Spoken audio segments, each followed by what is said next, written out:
Hello, Liz. Hello, Carolyn.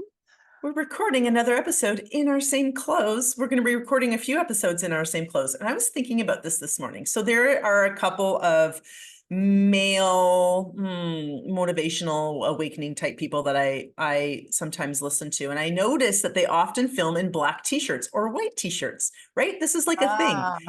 Talk to me. Do you notice this? Like, I'm like, you know what? Excuse my language, but fuck this shit about having to get changed every single time and doing my hair and everything else. The men don't have to do their fingernails. The men don't really have to do their hair when they have short hair. They put some stuff in it and that's it. Yes, you have to shave. I got to shave my legs. But they're wearing black and they're not like getting in different clothes and, you know, changing things up. And I thought, you know what? Screw it. I'm just going to wear, I actually am wearing a black t-shirt, but then I put on, this is gray over top. And I'm like, maybe I'm just going to be one of those people that just wears black all the time and I don't have to worry about. Well, it can be a what I'm uniform. wearing. Honestly, I think that if people are fussed and commenting and looking at exactly what we're wearing or what my hair is like, they're missing the point. I mean, it's about the message and the conversation and yeah.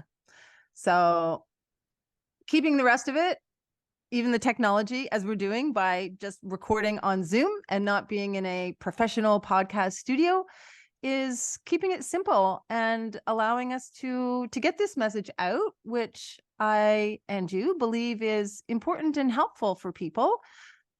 It doesn't have to be that complicated. Yeah.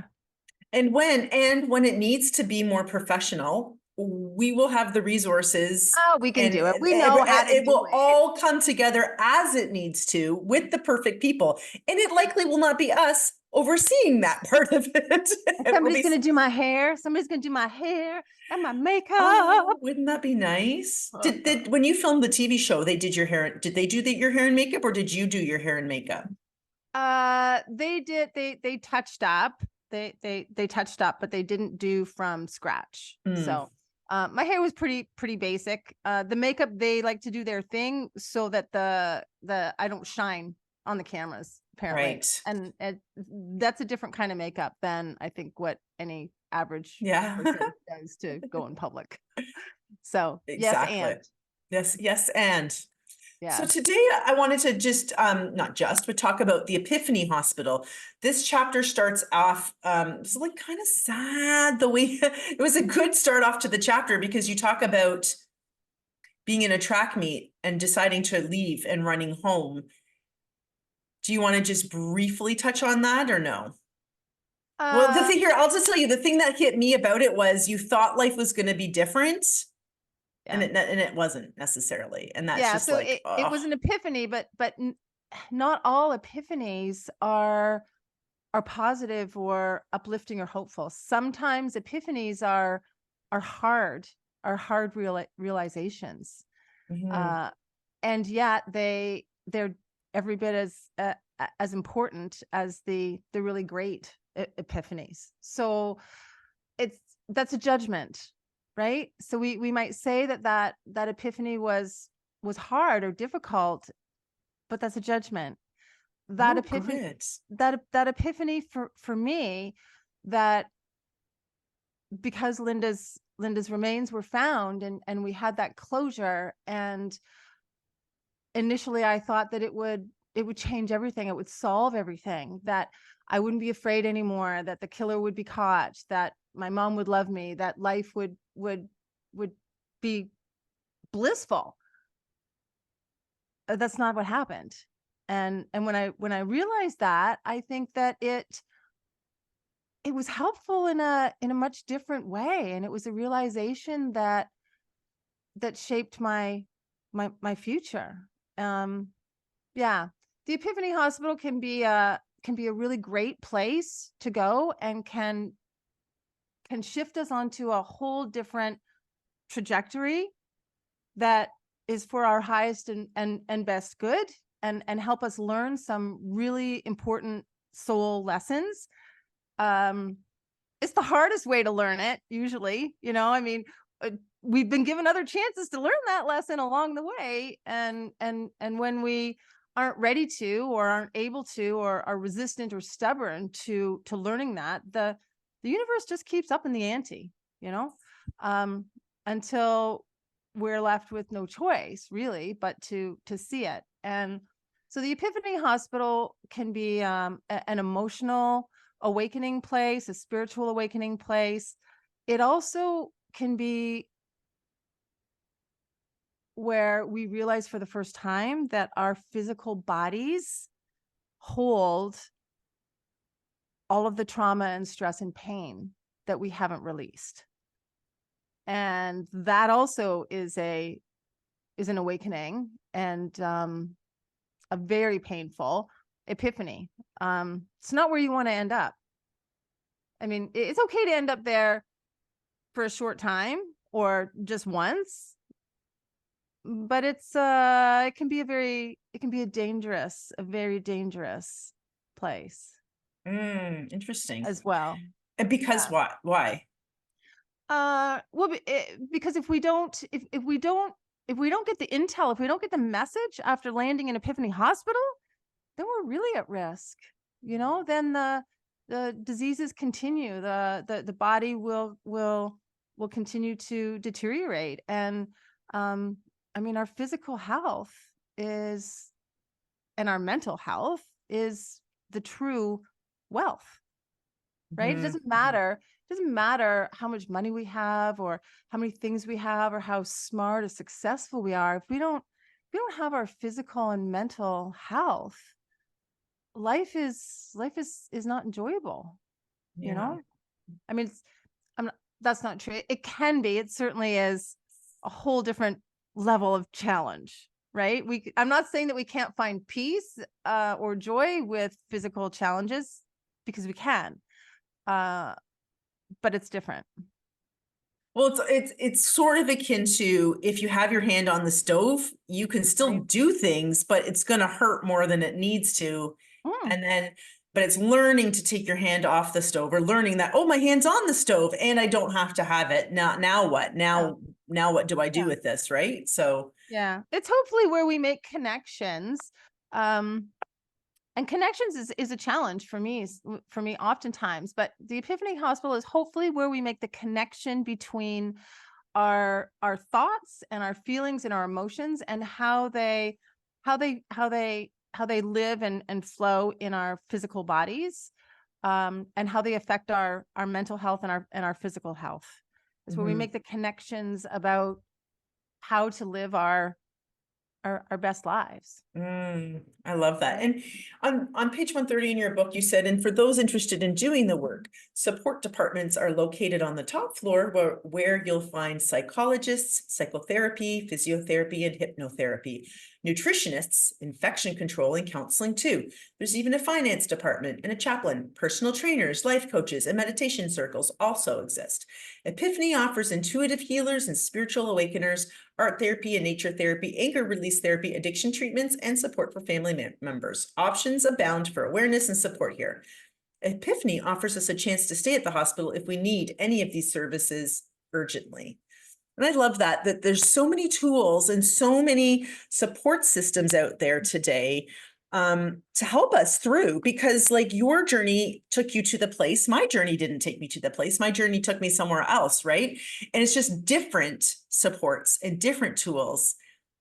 But Yeah. both of us, like, it led us into the Freedomville, sort of analogy, right? So what were some of your who were some of your touch points? I mean, you have touched on it sort of over the course of our chats together, but just for someone tuning into this episode, after you left the place, which is sort of a mental health facility for people on all sorts of their walks, who Yes. helped you, and what were some of the things that you used for your tools? So it's really changed and morphed over the years for me. And I think that all of those things that are available are just as unique as every single human is in what they're struggling with. And also the things that we struggle with, they change over time as we learn. As we learn more, then we're introduced to different challenges and struggles. And then there's different solutions or ways for us to learn and sort it out. It's really a feeling process, and nobody else knows what is best for you to use as a tool or guideline to help you, other than you. And sometimes that takes trying different things out to see how they feel, most importantly, and how they work and what results they produce. um i've used therapy, all different kinds of psychological therapy. I've used nutrition and supplements. I've used exercise. I've used meditation. I've used sobriety. I've used hypnotherapy. I mean, I'd have to get you to reread that list, but I would hazard a guess that most of the things on that list, I have at least investigated or dabbled with. And it's interesting that some things have worked better for me at different times in my life. So, I mean, it's an exploratory adventure for everybody. And that walk, that journey,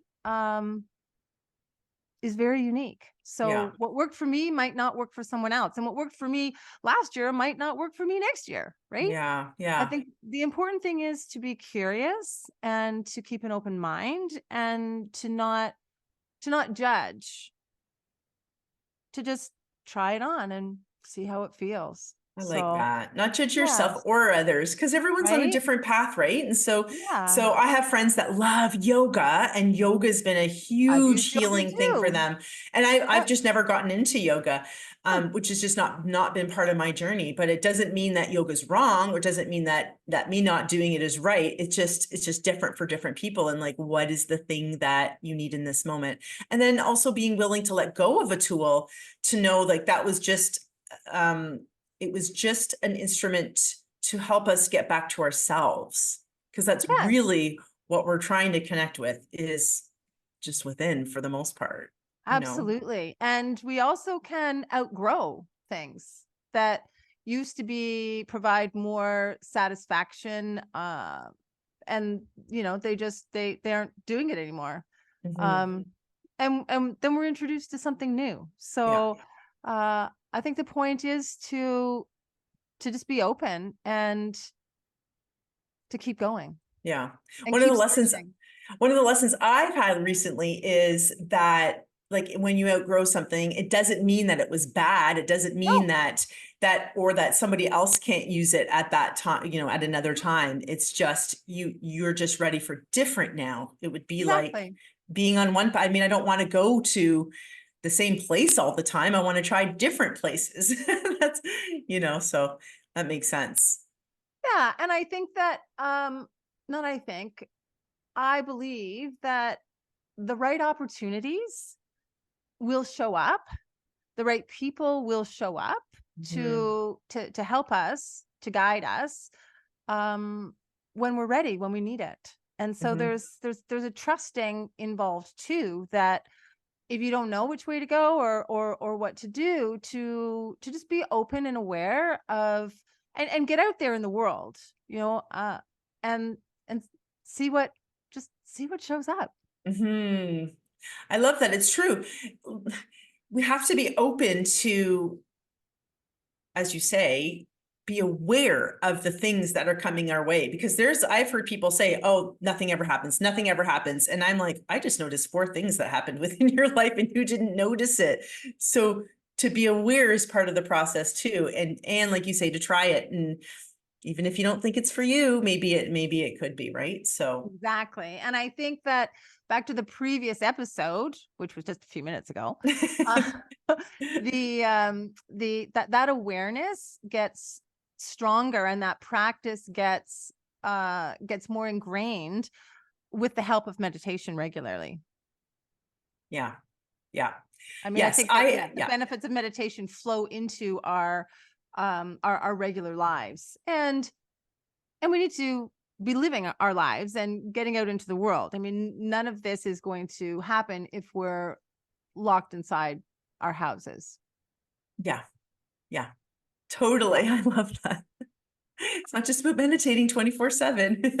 It's Yes, about although there meditating are and then there are yeah. retreats. In fact, we should have talked about that the previous episode, but I was on a waiting list. I did not get in for a 7-day silent meditation retreat, and I'm looking forward to getting a spot when the time is right for me. I will reapply this summer.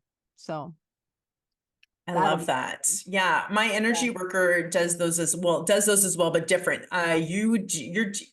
Yours is it's at a place, right? My friend did one of these things it's and said, Vipassana. yes, I she can't did remember how that to too. say it. So my energy worker does one where it's up in Muskoka area and you spend a couple days at sort of the campsite, and then you're sort of preparing your spot. And then each participant goes for 4 days in the woods alone.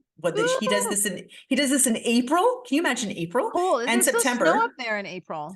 There could be snow or the ground is still frozen, but It is. it's just you in the woods with no food. He'll bring water and tea. But you don't see him at all. But there's a spot where he'll bring it. And yeah, it's just you and that. And then you go back to the camp afterwards and have a couple days of decompression and journaling and that kind of thing. So Wow. a different way of doing it. Yeah, that might bring about a few epiphanies. Yeah. The being outside for 4 days in any element and being uncomfortable and being hungry, Alone. right? Hungry Hungry and and alone. hungry. Yeah. Ooh, yeah. That's a little extreme. Yeah, I I might don't be know. doing that. I might be doing that in September, but I have Wow. to, for me, it is why do I want to do it? I have to consider why I want to do something. Is Mhm. it to get something? I'm at the point in my life where I want to do things because I'm feeling like I already have it and it's just going to amplify that beautiful thing I have, not to get it and to bring it into me. So that's, Right. yeah. So, and April was a no-go. I am not aligned with April. Well, all those different things exist, and that's Mhm. that's another service modality that's offered at the Epiphany Hospital. Yes. It's like a buffet, and you don't need to judge or say, "Ooh, I hate that. I don't like that," but just pick what you feel like doing Yeah. at the Yeah. time. Love it. I love it. Well, thanks so much, Liz. I appreciate talking about the Epiphany Hospital in your book, Navigating Hospital Shitstorms, on Amazon and Audible. and Audible Yes. Thanks, and Carolyn. in the marketplace in Bucerius right now. Exactly. If anybody's down in Mexico. You can meet Liz. It was All nice right. chatting with you. I'll see you in about 2 minutes when we record our next episode. Okay. All right. Bye. Ciao.